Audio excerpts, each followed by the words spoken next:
Welcome to public TV news bulletin. ముందుగా headlines. Telugu Desam party Panyam నియోజకవర్గంలో జోరుగా కొనసాగుతున్న ఎన్నికల ప్రచారం.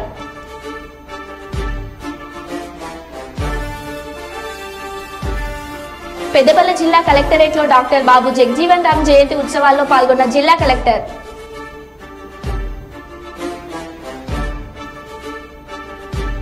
అంబులెన్స్ డ్రైవర్ అత్యాశకు నిండు ప్రాణం బలి. ఘనంగా బాబు జగజీవన్ రామ్ గారి 116వ జయంతి వేడుకలు. వైసీపీ నుంచి టీడీపీలోకి భారీగా చేరికలు.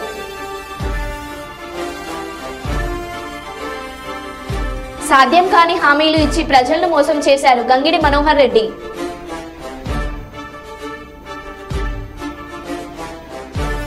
పాము కాటుకు గురైన విద్యార్థిని పరామర్శించిన ఎమ్మెల్సీ కంచర్ల. ఇక వివరాల్లోకి వెళ్తే, జనగామ జిల్లా కేంద్రంలో బీజేపీ కిసాన్ మెర్చా జిల్లా అధ్యక్షుల ఆధ్వర్యంలో రైతు సత్యాగ్రహ దీక్ష నిర్వహించడం జరిగింది.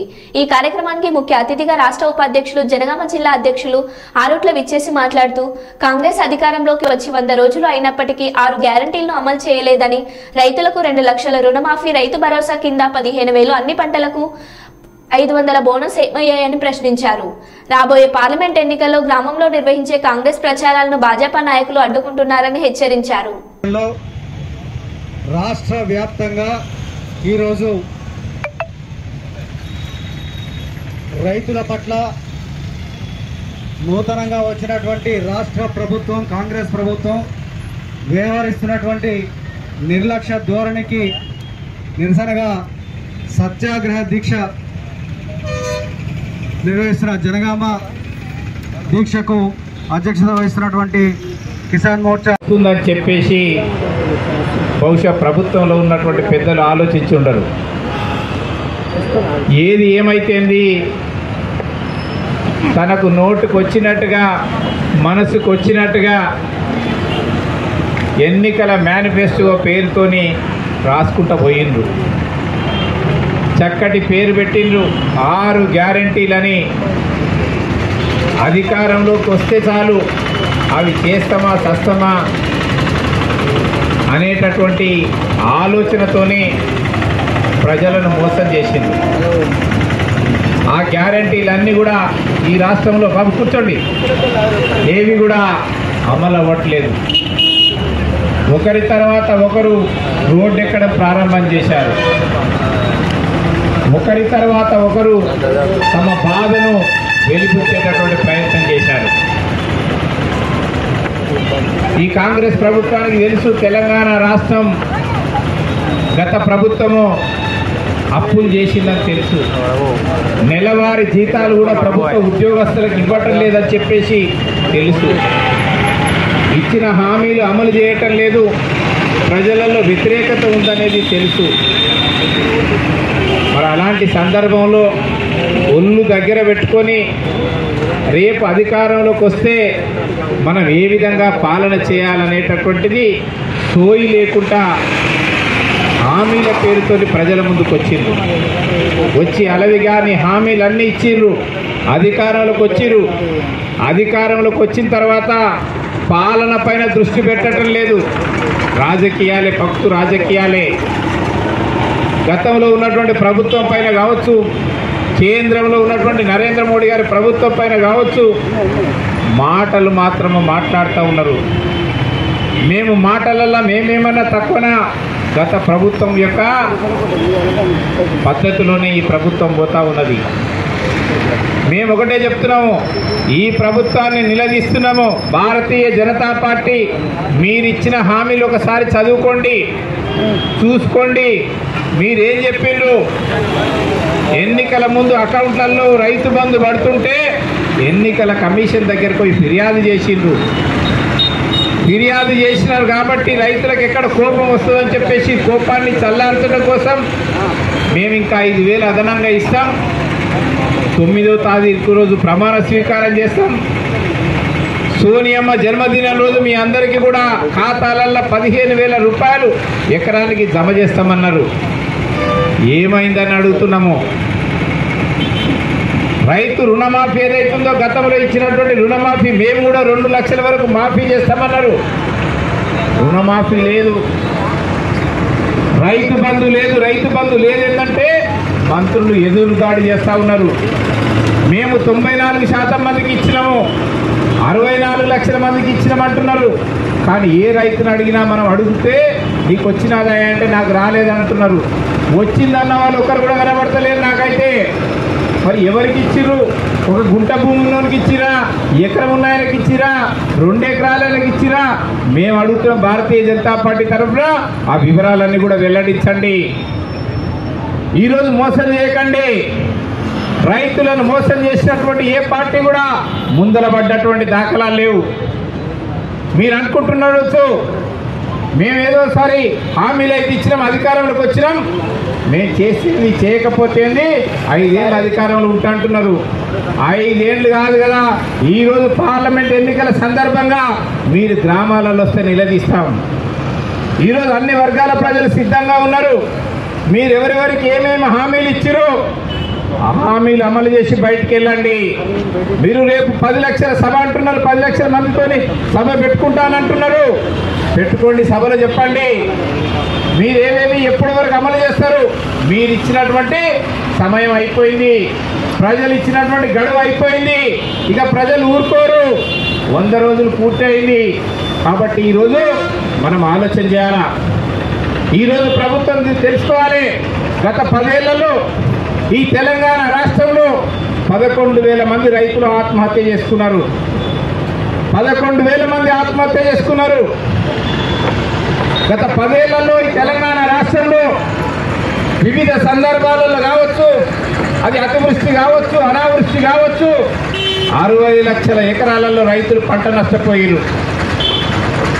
పంట నష్టపోయినటువంటి రైతులకు గత ప్రభుత్వము హామీలు ఇచ్చింది. హామీలు ఎక్కడ కూడా అమలు కాలే. ఈ ప్రభుత్వం కూడా మొన్న 15 రోజుల కింద ఏం చెప్పింది? నేను ఎకరానికి 10,000 నష్టపరిహారం ఇస్తామన్నారు. ఆ పరిహారం కూడా ఎక్కడ ఇయ్యలే. కేవలం పత్రికలలో మాత్రమే వచ్చింది. ఎక్కడ రైతులకు ఇది విషయం చేరలేదు. మేము అడుగుతున్నాము, ఈరోజు మీరు నష్టపరిహారాన్ని లెక్కించండి. ఈరోజు కరువు వల్ల కానీ, విద్యుత్ వల్ల కావచ్చు, అది నీటి సౌకర్యం లేనటువంటి కారణంగా కావచ్చు, రైతులు వేసినటువంటి పంట నష్టపోయారు. అలాంటి రైతును ఆదుకోండి. ఆ రైతుల కారణంగానే మీరు అధికారంలోకి వచ్చిర్రు. అలాంటి రైతును ఆదుకోవాలి. అందుకోసమే ఎకరాకు 25,000 ఇవ్వమని అడుగుతున్నాము. ఎకరాకు 25,000 నష్టపరిహారం ఇవ్వండి. అదే రకంగా మీరేమన్నారు? మేము వెంటనే వరి ధాన్యం వచ్చే వరకు మేము కొనుగోలు కేంద్రాలు ప్రారంభిస్తామన్నారు. యాసంగి పంట వచ్చింది, కోతలు మొదలైంది. కర్నూలు జిల్లా కల్లూరు అర్బన్ 34వ వార్డు నిర్మల్ నగర్ లో ఎన్నికల ప్రచారంలో భాగంగా బాబు సూపర్ 6 డోర్ టు డోర్ కార్యక్రమం నిర్వహించి కాలనీలో సమస్యలు తెలుసుకుంటూ పథకాల గురించి వివరిస్తూ వచ్చే ఎన్నికల్లో 2 ఓట్లు సైకిల్ గుర్తుకు ఓటు వేసి గెలిపించాలని కోరుతున్న పాణ్యం మాజీ ఎమ్మెల్యే, పాణ్యం టీడీపీ ఎమ్మెల్యే అభ్యర్థి శ్రీమతి గౌరు చరితారెడ్డి. బాబు జరుగు జరుగు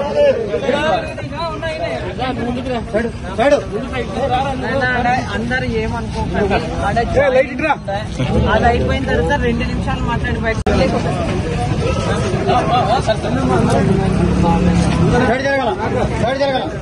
लेडीज जरा हटो लेडीज देख ले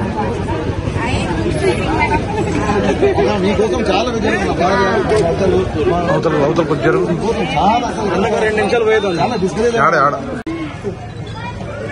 తీసుకున్నా ఓకేనా ఇది తీసుకోవాలి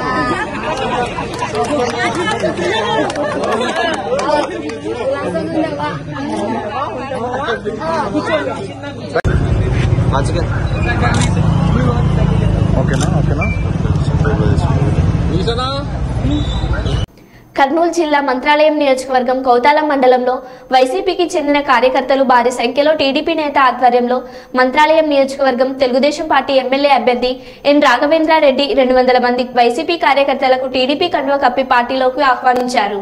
అలాగే మంత్రాలయం మండలం రచ్చమర్రి గ్రామంలో దాదాపు 20 కుటుంబాలు ఉమ్మడి టీడీపీ ఎమ్మెల్యే అభ్యర్థి మాధవరం రాఘవేంద్రారెడ్డి ఆధ్వర్యంలో టీడీపీ కండువా వేసి పార్టీలోకి ఆహ్వానించారు. ఈ సందర్భంగా రాఘవేంద్రారెడ్డి మాట్లాడుతూ రేపు రాబోయే ఎన్నికల్లో మంత్రాలయం నియోజకవర్గంలో టీడీపీ జెండా ఎగరవేస్తామన్నారు. వైసీపీ ఎమ్మెల్యే బాలనాగారెడ్డికి భిక్ష పెట్టిందే చంద్రబాబు నాయుడు అని, అలాంటి వారిని మతి స్థీమితం లేదని అనటం సమంజసం కాదు అని హితవు పలికారు. ఎమ్మెల్యే బాలనాగిరెడ్డికి నాకు సరైన పోటీ ఎవరూ లేరని అన్నారు. నేను గెలిచి మంత్రాలయంలో టీడీపీ జెండా ఎగరవేస్తానని సవాల్ విసిరారు.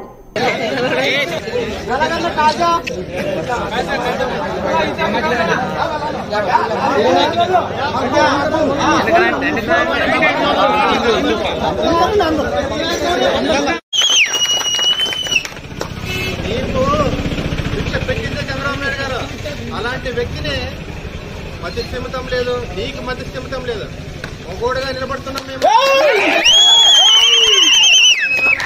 కానీ నాకు సరైన పోటీ లేదు.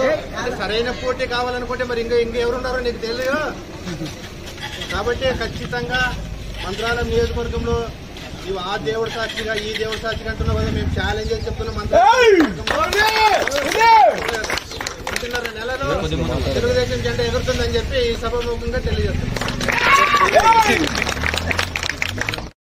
పాపికొండల అడవుల్లో నీళ్లు ఇచ్చే వృక్ష రాజ్యాన్ని కనుగొన్న అటవీ శాఖ అధికారులు అప్పట్లో మన ఋషులు ఇటువంటి వృక్ష సంపద తెలిసిన జ్ఞానంతోనే తపస్సులు, అరణ్యవాసాలు వీటి సహకారంతోనే కొనసాగించేవారు. దేవుని సృష్టికి కొదవ ఏమిటి? రండి. ఆగాదు.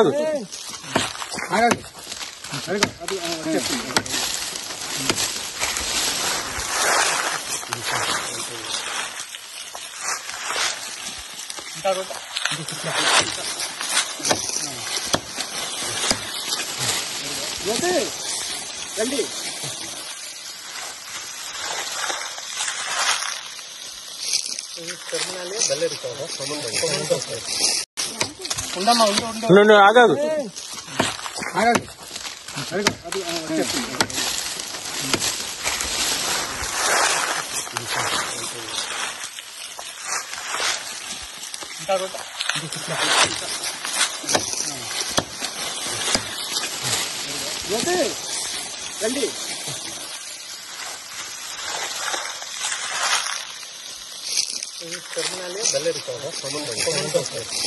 శుక్రవారం నాడు సీతానగరం మండలం ఇనగంటివారిపేట సర్పంచ్ సత్యం రాంపండు ఆధ్వర్యంలో నిర్వహించిన డాక్టర్ బాబు జగ్జీవన్ రామ్ జయంతి వేడుకల్లో ఎమ్మెల్యే జక్కంపూడి రాజా పాల్గొని విగ్రహానికి పూలమాలలు వేసి ఘనంగా నివాళులర్పించారు.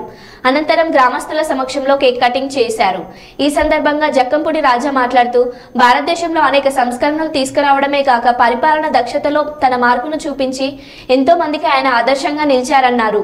దేశ ఉప ప్రధాన మంత్రిగాను డాక్టర్ బాబు జగ్జీవన్ రామ్ తీసుకున్న అసంఖ్యాక నిర్ణయాలు దేశాభివృద్ధికి ఎంతగానో తోడ్పడ్డాయని, ముఖ్యంగా కేంద్ర వ్యవసాయ ఆహార శాఖ మంత్రిగా ఆయన దేశంలోని ఆహార సమస్యల పరిష్కారం కోసం హరిత విప్లవానికి నాంది పలికారన్నారు.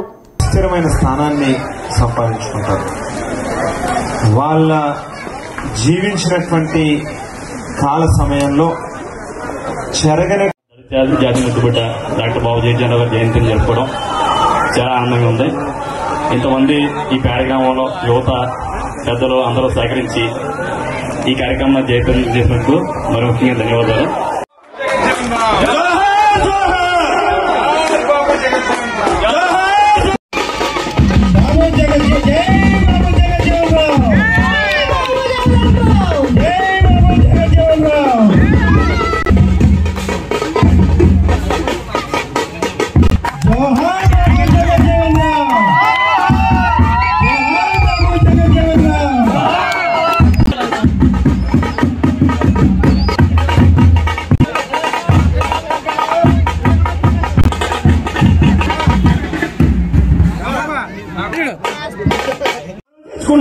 ముందుగా రెండు ఆనుముత్యాల మాటలు మన ఎమ్మెల్యే గారు రాజాబాబు గారు మాట్లాడతారు. అందరూ శబ్దంగా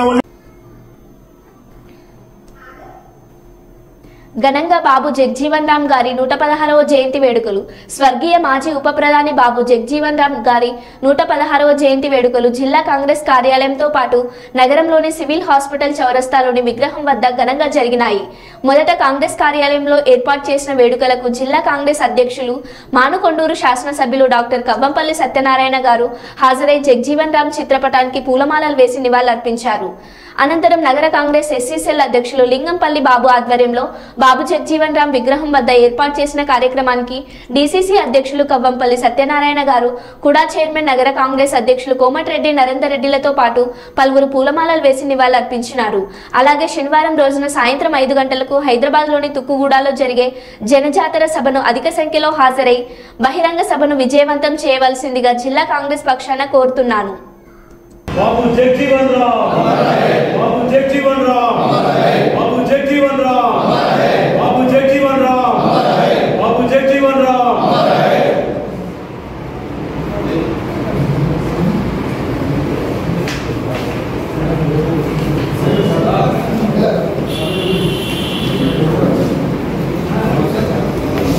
నూట 16వ జయంతిని ఈరోజు జిల్లా కాంగ్రెస్ పార్టీ కార్యాలయంలో ఆయనకు ఘనంగా నివాళులు అర్పించడం జరిగింది. ఆయన చేసినటువంటి సేవలను కొనియాడుతూ వ్యవసాయ మంత్రిగా, రక్షణ శాఖ మంత్రిగా, ఉప ప్రధానిగా వివిధ హోదాలలో పేద ప్రజల కోసం, బడుగు బలహీన వర్గాల ప్రజల కోసం ఆయన జీవితాన్ని ధారపోసినటువంటి వ్యక్తి. ఆయన సేవలను కొనియాడుతూ ఈరోజు కరీంనగర్ జిల్లాలో డీసీసీ ఆఫీస్లో నివాళులు అర్పించడం జరిగింది. నిజంగా కూడా ఈరోజు దళితులకు ఒక మార్గదర్శకుడుగా దశా దిశ నిర్దేశం చేసినటువంటి వ్యక్తి.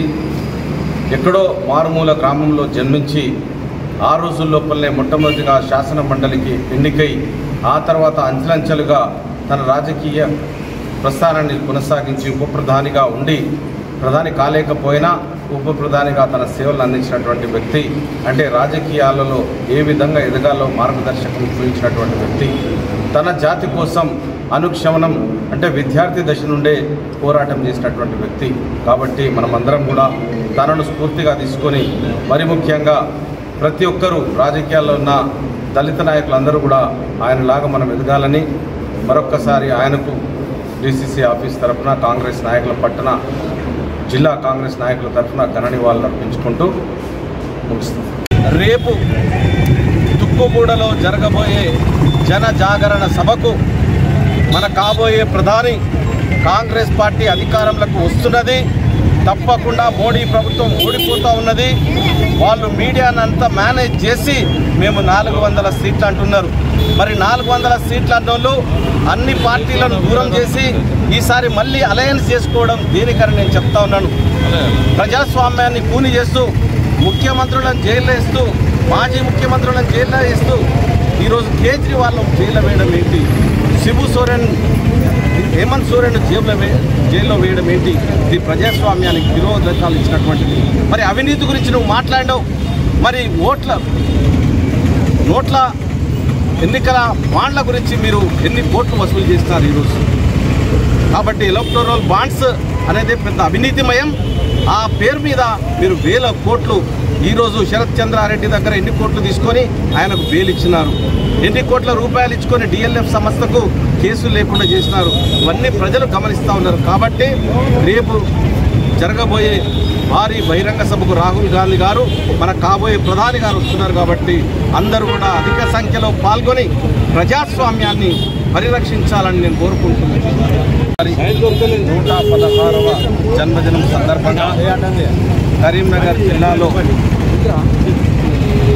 ఆయన ఆలోచన విధానాన్ని నచ్చి ఆయన మార్గదర్శకుడిగా తీసుకొని ఈరోజు ఆయనకు ఘనంగా ఆయన జన్మదినం సందర్భంగా, జయంతి సందర్భంగా నివాళులర్పించడం జరిగింది.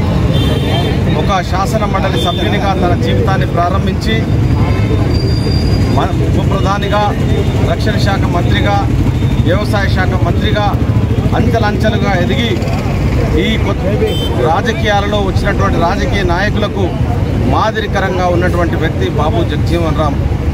బడుగు బలహీన వర్గాల ప్రజల కోసం, వాళ్ళ అభ్యున్నతి కోసం, వాళ్ళ యొక్క ఆలోచన, ఆయన యొక్క ఆలోచన విధానం బడుగు బలహీన వర్గాల ప్రజల కోసం ధారపోసినటువంటి వ్యక్తి.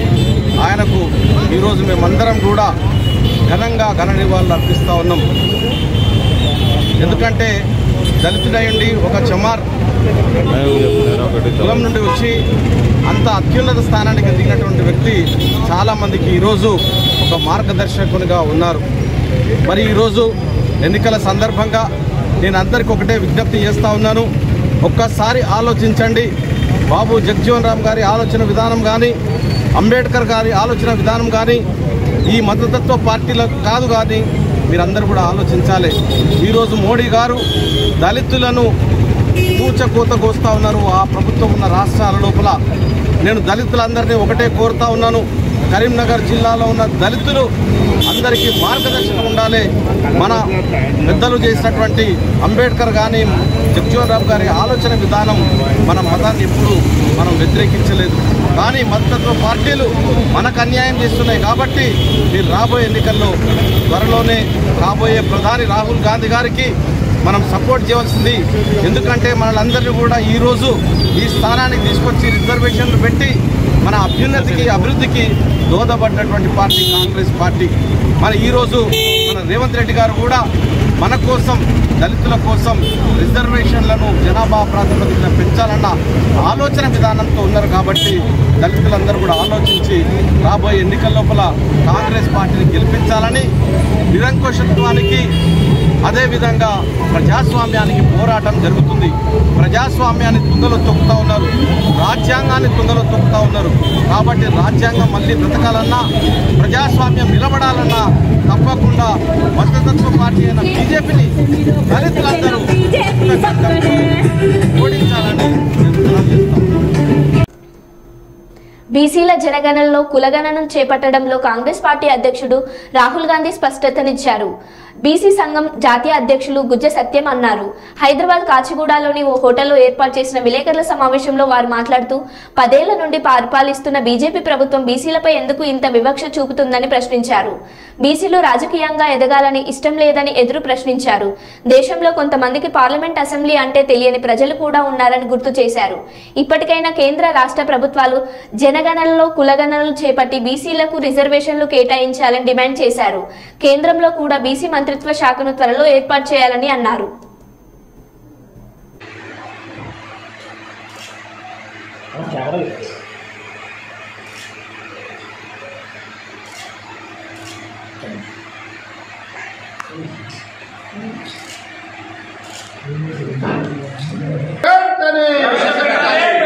ప్రవేశపెట్టాలి పార్లమెంట్ లో బీసీ బిల్లు వెంటనే.